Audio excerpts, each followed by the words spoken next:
Corporación Inmanente. Presencia internacional en medios.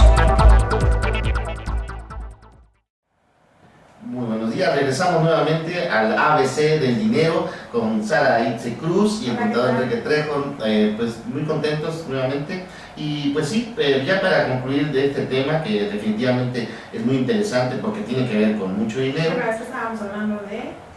Estábamos hablando, de verdad, estábamos hablando del caso de oceanografía. Es un tema largo que seguramente vamos a estar retomando en varios programas subsecuentes porque no ha acabado la historia. No, es muy amplia. A mí me gustaría saber quiénes son los culpables. Sí, es una telenovela. Acabas de hacer unas preguntas, ¿y dónde está el dinero? Esa es muy buena pregunta. ¿Quién se lo quedó? ¿No? Sí, ¿y por qué yo no tengo un pedacito Exacto. de esa rosquilla? Es que cuando hablamos de 300 millones de dólares, en pesos, ¿cuánto sería? Sería nada más, multiplicado por 10, ¿qué sería? ¿3 mil millones? 3,000 millones. 3 mil millones de pesos. 3 mil millones de pesos. Aquí, nada más en Puebla somos casi 2,5 millones de mexicanos. Bueno, Puebla, ¿no? De poblanos, ¿no? 2,5 millones más o menos. Nos tocaría de millón. O sea que si a millón serían 2 millones, no, pero... ¿Más? ¿1,100,000? Pues ahí queda la duda. Vamos a hacer el numerito, no una calculadora, vamos a hacer el numerito a ver si antes de que acabe el programa, para saber que si nosotros viéramos, si Puebla hubiera hecho el fraude, ¿de cuánto nos tocaría cada poblano? ¿No? Sí. Porque digo, 3 mil millones, 300 mil, o sea, 3 mil millones de pesos, pues es mucho dinero. Bueno, precisamente Fernando Morales nos hace una pregunta aquí al radio, es decir, ¿cuál es la relación de Puebla y las empresas la empresa que comentan, que es en este caso Oceanografía? Pues mira, Oceanografía es una empresa extremadamente grande, tiene mucha inversión en varias empresas, como hemos comentado, también tenía inversión en equipos de fútbol. Y aquí en Puebla, como te comento, realmente ha habido poca apertura para cuáles son las empresas subsidiarias de Oceanografía. Sí. Pero sabemos, eso sí es oficial, que el gobierno del estado de Puebla canceló contratos con empresas subsidiarias de Oceanografía, sobre todo que estaban construyendo la carretera en Chignahuapan. Sí, es cierto. Entonces canceló contratos hace como casi de inmediato que se suscitó el escándalo, canceló contratos. Esa fue la primera maniobra que hizo el gobierno del estado, pero vale la pena comentarlo que sí había empresas involucradas con Oceanografía y que obviamente al tener una infraestructura bastante grande, sobre todo en construcción, pues estaba en la ciudad de Puebla o Puebla, el estado, no estaba exenta, ¿no? Wow, entonces ¿qué va a pasar con esa obra? ¿Al cancelar el contrato? No, al cancelar el contrato, pues ya la obra queda como estaba y te tiene que volver a licitar y volver a contratar con una nueva empresa. Normalmente los contratos de gobierno incluyen una cláusula donde en el caso de que las condiciones legales de la empresa que presta el servicio no sean las apropiadas, se cancela, se revoca el contrato. Seguramente, lo conozco con precisión, pero seguramente en base a esa cláusula, el gobierno de Moreno Valle se apega para cancelar el contrato de Oceanografía o a esta empresa subsidiaria, y ya definitivamente lo que hace es que a partir de ese momento ya arrancaría una licitación con una nueva empresa. Pero ¿el estado de Puebla dio un anticipo por esa obra o cómo se manejan, tú sabes? Normalmente cuando son cuentas públicas, sobre todo en construcción, se les pide a las constructoras que arranquen con patrimonio propio, y hasta que ya empieza a fluir los avances, el gobierno empieza a fluir también los pagos. Normalmente por eso las constructoras se convierten en como una especie de crédito, ¿no? Lo que empiezan a construir, conforme va fluyendo la obra, van recibiendo el pago, ¿no? Mientras tanto, normalmente también piden créditos a los bancos. Es muy común que las constructoras arranquen con un crédito con la garantía precisamente de la obra, ¿sí?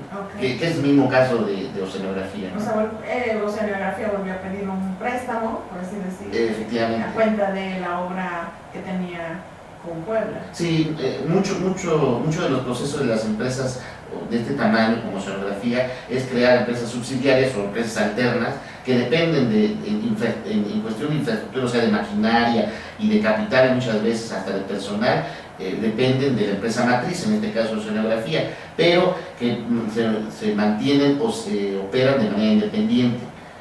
toda su operativa es independiente, la administración es independiente, pero operan con maquinaria y mano de obra de las empresas más grandes, en este caso puede ser Oceanografía. Pero al colapsarse la empresa matriz, es muy común que obviamente la empresa subsidiaria pues también colapse. Por eso de manera precautoria el gobierno del estado cancela los contratos con ellos, ¿no? Pero de todos modos, Oceanografía no podría seguir trabajando. No, porque precisamente hoy, Puebla, ¿no? probablemente sí, pero de manera precautoria lo que hizo el gobierno del estado fue mejor cancelar, y yo creo que es una buena manera, sobre todo también por no prestarse a malos entendidos, porque debemos tomar en cuenta que el caso de Oceanografía todavía no sabemos hasta dónde vaya a concluir, y se dice que hay manejo obviamente no solamente de lavado de dinero, sino también de tráfico de influencias.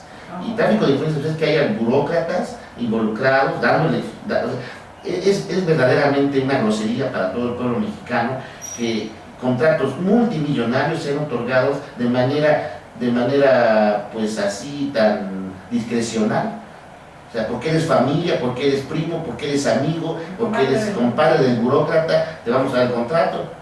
Creo que es una realidad triste en México, pero que ahora con este tipo de escándalos salen a la luz. Es como abrir la tarjeta y esto huele muy mal. Pero a lo mejor también porque en campaña se hacen de compromisos, ¿no? Es muy común también. Obviamente yo soy un empresario y te apoyo económicamente de tu campaña para que tú cuando estés en el poder puedas entonces regresarme al favor. Sí, ¿no? fíjate que partiendo de esta premisa, que pareciera ser ya una ley de cómo se manejan los negocios a nivel nacional, pareciera que nuestro himno nacional debe decir que no tranza, no avanza, ¿no?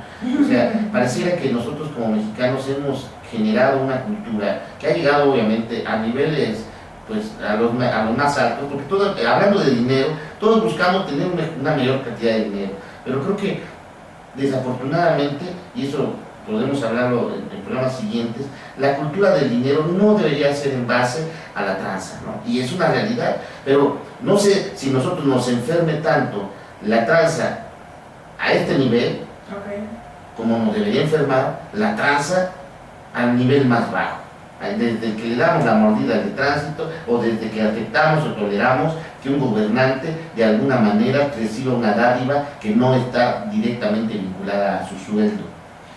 O sea, de alguna manera sabemos que nuestros gobernantes ganan un sueldo, pero de alguna manera no totalmente aceptada, pero oculta, aceptamos que reciba un dinerito por abajo de la mesa. Como que ya lo damos por hecho, ¿no? Como que ya sabemos, lo acabas de mencionar, oye, pues que no es común, ¿no? No es común que alguien reciba beneficios porque ya le invirtió a la campaña de X o Y político. ¿Así debe ser? No debe ser así. No debe ser, ¿no? Pero es algo como que bueno, vaya, ya se sabe, no sé si somos hipócritas o qué pasa. Bueno, ¿cuántas veces no hemos visto en la televisión? Por ejemplo, tienes el valor o te vale, cuando mismo Televisa es uno de los precursores o mandamases en cuestión de tráfico de influencias, ¿no? Sí, es verdad. Bueno, pues ahora sí que por ahí también Adriana Isabel. Bueno, esperamos que Fernando haya recibido la contestación a su pregunta. Gracias. Mira, Adriana Isabel también nos hizo favor de dar un comentario. Adriana Isabel, muchas gracias por el comentario. Nos hace la pregunta, bueno, ¿qué pasa cuando le congelan las cuentas a una Oceanografía? Bueno, jurídicamente es muy sencillo. Aquí el demandante es Citigroup.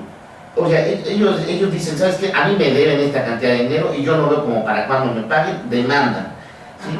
Demandan, y el proceso para obtener ese dinero jurídico, acuérdense que es un juicio mercantil.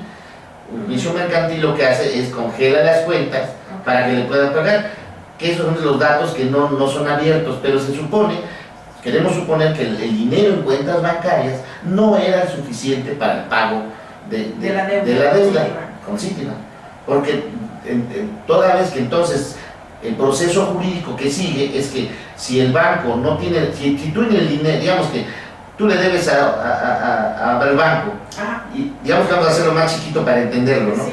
Tú le debes al banco, el banco dice, págame, no me pagas, pues me cobro de tu cuenta bancaria, ¿no? Se supone que para que yo pidiera un préstamo, obviamente existe garantía, se supone. A lo mejor dejé mi mi casa, tu mi casa. carro. Se supone Ajá. que ahí es donde viene el detalle. Mira, resulta que tú tienes en tu bolsa dinero, pero dice le pediste 300 millones de dólares al banco.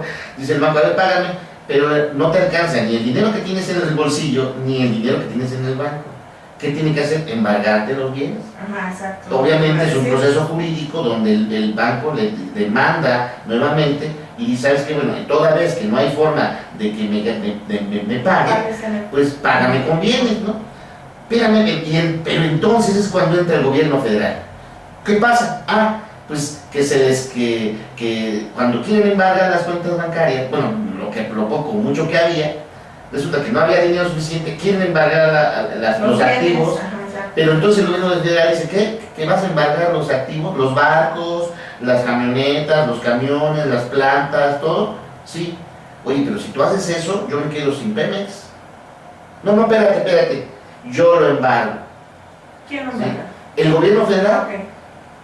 Y protegiendo, garantizando, porque obviamente Garantizando los bienes. garantizando la Citibank, que los bienes ahí están, pero no te los vas a llevar, no los quieras vender, porque si los vendes, mi Pemex se queda sin una pata y se cae en una mesita, ¿no? Una mesa de tres Una patas. mesa de 3 patas, no, espérame, no te la lleves. Es más, ¿sabes qué? Vamos a investigar quién te debe, pero mientras déjame seguir operando. Y llevan 2 meses así. Porque Tú como banco, ¿qué dices? ¿Y mi lana?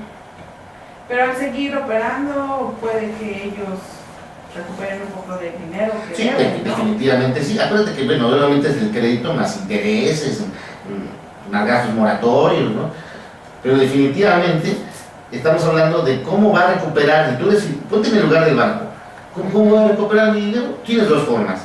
Con la lana, o con los bienes, ¿no? Que puedo vender y recupero mi lana. Ujú. Pero los bienes no los puedes vender porque el gobierno federal los ha congelado Ok. para garantizar la operativa de Pemex. Ujú. Espérate, entonces ¿qué hacemos? Pues nada, espérame en lo que yo investigo y ya. Mira, el gobierno federal está haciendo un juego político está tal vez esperando la mejor manera de cerrarlo con Citigroup, porque obviamente como todo banco, no quiero decir que se les pague. Ujú. Aquí es una cuestión que estamos viendo movimiento, estamos viendo que hay acciones, porque es una empresa extranjera de gran tamaño Ujú. que está peleando contra una empresa mexicana de gran embargo, que ya va en de gran casi colmillo. decadencia, ¿no? Porque Pues vamos a nuestro siguiente corte, gracias a todos nuestros radioescuchas y seguimos en ABC del Dinero. gracias por escucharnos. Corporación Inmanente. Presencia internacional en medios.